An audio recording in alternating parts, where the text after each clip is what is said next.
Same words used as different parts of speech. क्योंकि इस class में हम एक ही वर्ड को अलग अलग डिफरेंट पार्ट ऑफ स्पीच में यूज करना सीखेंगे, मतलब अलग स्पीच में उपयोग करना सीखेंगे और उसका हिंदी अर्थ भी देखेंगे। देखो दोस्तों, क्लास मेरे चैनल पे बहुत सारी बना के डाली है, तो आप वो भी देख लो।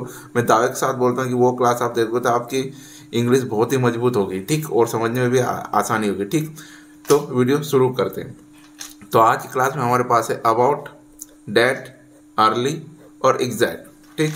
अब हम इनके बारे में बारी बारी से पढ़ते हैं। पहले पढ़ेंगे अबाउट, ठीक। अबाउट को हम देखेंगे एडवर्ब में, और एडवर्ब क्या होता है, वर्ब को क्वालिफाई करता है, ठीक। और इसका हिंदी अर्थ होगा प्राय या लगभग, ठीक। यहाँ पर प्राय और लगभग होगा, ठीक। अब जैसे सेंटेंस है, I am about 6 feet tall, I am about 6 feet tall, ठीक। मैं लगभग 6 फीट लंबा हूँ। एक दूसरा सेंटेंस देखेंगे,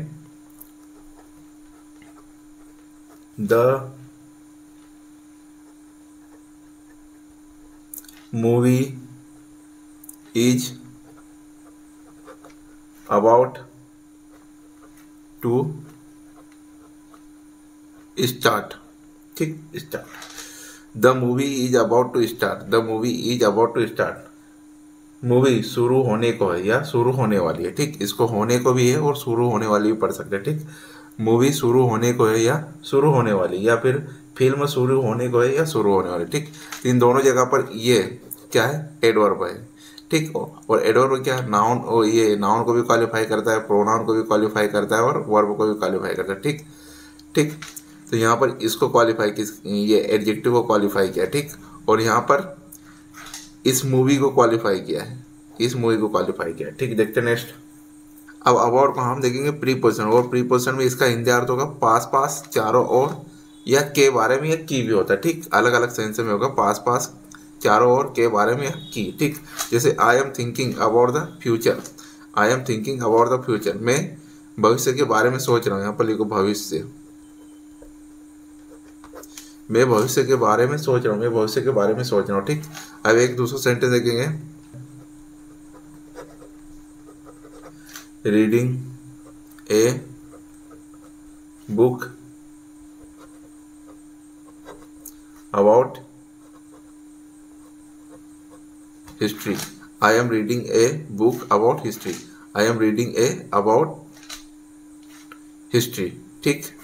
sorry, I am reading a book about history, ठीक। मैं एक इतिहास की किताब पढ़ रहा हूँ, मैं इतिहास की किताब पढ़ रहा हूँ। देखो यहाँ पर इस अबाउट का मतलब किया है, और यहाँ पर इस अबाउट का मतलब बारे में है, ठीक। तो ये मतलब ये सेंटेंस में वर्ड के हिसाब से इसके अर्थ थोड़े बहुत चेंज ये हो जाते हैं, ठीक। और यहाँ पर ये प्रीपोजिशन का प्रयोग है, ठीक। तो यहाँ पर इसकी इससे पता है कि वो फ्यूचर के बारे में सोच रहा है, और ये हिस्ट्री की बुक पढ़ रहा है, मतलब मैं हिस्ट्री की बुक पढ़ रहा हूँ, ठीक। देखते हैं नेक्स्ट। एडजेक्टिव में देखेंगे डेड एस एडजेक्टिव, और इसका हिंदी अर्थ होगा निर्जीव, ठीक। जैसे यहाँ पर there was a dead cow, there was a dead cow, वहाँ एक मृत गाय थी, वहाँ एक मृत गाय थी। अब एक दूसरा सेंटेंस देखेंगे, the dead silence was ED, the dead silence was ED, the dead silence was ED, ठीक। मूक बधिर सन्नाटा भयानक था, मूक बधिर सन्नाटा भयानक था, ठीक।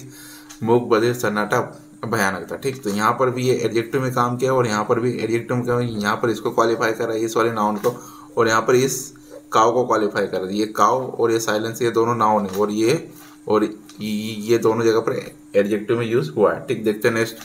और इसका यहाँ पर हिंदी अर्थ होगा पूर्ण रूपेण, ठीक। अब ये पूर्ण रूपेण बाकी एडवर्ब बनता है, नाउन, प्रोनाउन और एडजेक्टिव को भी क्वालिफाई करता है, ठीक। तो जैसे यहाँ पर सेंटेंस है, I feel dead tired today, I feel dead tired today, ठीक।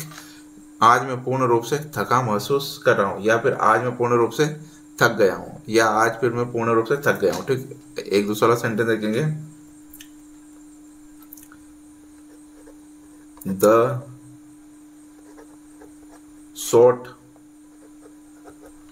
was dead on target, the shot was dead on target, the shot was dead on target, ठीक। गोली पूर्ण रूप से निशाने पर लगी थी, गोली पूर्ण रूप से निशाने पर लगी थी। देखो यहाँ पर भी डेट और यहाँ पर भी डेट, दोनों एडवर्ब है, ठीक। तो यहाँ पर इस एडवर्ब की मतलब इस वर्ब की विशेषता बता रहा है डेट की, मतलब पूर्ण रूप से थक गया हूँ, और यहाँ पर इस शॉट की विशेषता बता रही कि वो टारगेट पर लगा है, मतलब पूर्ण रूप से टारगेट पर ही लगा। ठीक, तो दोनों जगह पर वर्ब में ही वो एडवर्ब में यूज हुआ और यहाँ पर ये वर्ब को क्वालिफाई कर रहा है और यहाँ पर ये नाउन को क्वालिफाई कर रहा है। ठीक, देखते next. Early, early S adjective और इसका हिंदी अर्थ होगा जल्दी। ठीक, जैसे यहाँ पर लिखा early rising is very good, early rising is very good, जल्दी उठना बहुत अच्छा होता है, जल्दी उठना बहुत अच्छा है या जल्दी उठना बहुत अच्छा होता है। ठीक, एक दूसरा सेंटेंस बनाएंगे। The early bird catches the worm. ठीक, early bird catches the worm, the early bird catches the worm. ठीक, नवजात पक्षी कीड़ा पकड़ता है, नवजात पक्षी कीड़ा पकड़ता है। ठीक, तो हम यहाँ पर अर्ली मतलब सुबह जल्दी उठने को क्वालिफाई कर रहा है और यहाँ पर ये अर्ली इस बर्ड को क्वालिफाई कर रहा है कि ये छोटा है। ठीक, ये छोटा है, ये नवजात है। ठीक, तो दोनों जगह पर ये एडजेक्टिव का काम करेंगे, यहाँ भी यहाँ भी। ठीक, देखते हैं नेक्स्ट। एडवर्ब है, एडवर्ब तो भाई क्वालिफाई करेगा वर्ब को, नाउन को, प्रोनाउन को या फिर एडजेक्टिव को। तो यहाँ पर है sentence arrived early at the party, we arrived early at the party. ठीक, हम पार्टी में जल्दी पहुंच गए, हम पार्टी में जल्दी पहुंचे। एक दूसरा सेंटेंस देखेंगे। The project was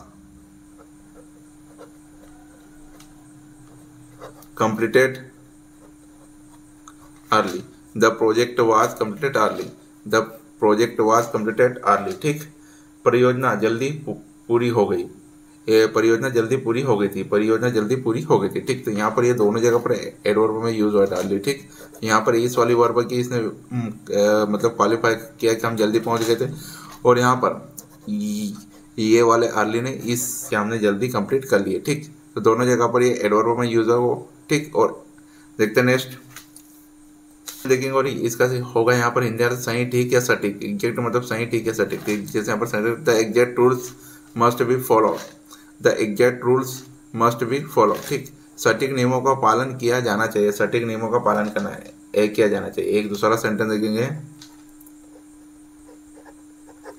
what is the exact size of this table, what is the exact size of this table, what is the exact size of this table। ठीक, इस टेबल का सही आकार क्या है या इस टेबल का सटीक आकार क्या है या इस टेबल का सही आकार क्या है। ठीक, तब यहाँ पर ये जो एग्जैक्ट है इसने यहाँ रूल से ये विशेषता बताई मतलब क्वालिफाई किया है और इस वाले एग्जैक्ट ने इस टेबल को क्वालिफाई किया है। ठीक, देखते हैं next.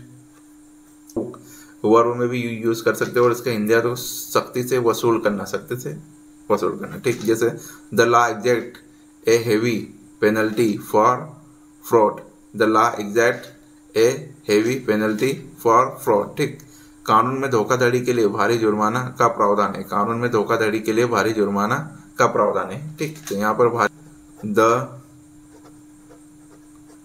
Bank exact money, the bank exact money, the bank exacted money. ठीक, बैंक ने सख्ती से पैसा वसूल किया, बैंक ने सख्ती से पैसा वसूल किया। ठीक, तो यहाँ पर भी ये वर्ब में और यहाँ पर भी वर्ब में। ठीक, यहाँ पर ये प्रेजेंट इंडिफिनिट का सेंटेंस है और ये पास्ट इंडिफिनिट का सेंटेंस। ठीक, प्रेजेंट में वर्ब में ऐसे लगता है जो यहाँ लगा है और पास इंडिपेंडेंट में वर्ब का सेकंड फॉर्म आता है तो जो है। ठीक, तो दोनों जगह पर वर्ब में लगा यूज हुई है। ठीक, thanks for watching and subscribe.